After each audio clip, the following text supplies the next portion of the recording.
Et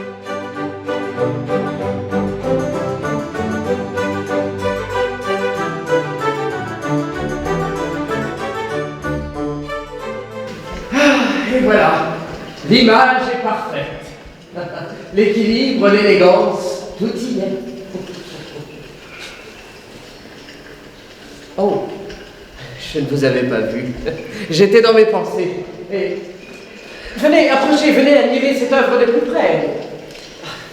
L'organisation de ces festivités me fait perdre toute convenance. François Vatel, pour vous servir, maître d'hôtel de Nicolas Fouquet et modeste propriétaire de ces lieux et surintendant de son Altesse Louis XIV. J'étais justement en train de parfaire les derniers ajustements du souper-collation grandiose que nous allons donner ce soir en l'honneur du roi. Voyez-vous, l'ambigu est plus qu'un simple buffet, c'est une mise en scène que nous répétons sans relâche afin d'atteindre la perfection. Ainsi, voyons la lumière, la disposition des candélabres de cire, enfin il me semble. L'harmonie de cette ligne droite, tout à fait, est vraiment du plus bel effet.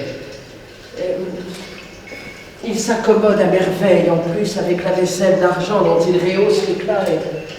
Peut-être que si je les ajustais légèrement vers l'arrière, afin qu'ils ne soient pas, voilà, trop proches du visage de nos Altesses. Aussi, il s'agit de les émouvoir et de les ébahir avec mon ambigu. Il n'est point question de les enflammer pour de bon. Oui. Voyez-vous, il ne s'agit pas simplement de distraire nos hôtes, il faut les éblouir tout à fait, les émerveiller leur sens. La fête que nous allons donner ce soir doit être l'apogée de tout ce qui a été réalisé en matière de festivité, de bon goût et de magnificence. Le roi et la reine seront assis face à face. Il me faut créer pour cela un cadre approprié pour ce souper-collation intimiste. Il faut que nos Altesses aient le loisir d'engager une conversation agréable. Ces 2 pièces de veau, là, puis-je les disposer autrement? Elles sont du plus bel effet, n'est-ce pas? Elles sont nourries, luisantes, leurs cuissons sont parfaites, elles donnent de l'appétit rien qu'à les regarder, mais encore une fois, sont-elles vraiment à leur juste place? C'est de l'agencement précis et proportionné des pièces volumineuses, notamment, que dépend la délicatesse de mon ouvrage. Alors, peut-être... Non, hein? Non. Je ne peux les mettre côte à côte, enfin cela amène quelque chose de lourd et puis elles semblent moins appétissantes à l'œil.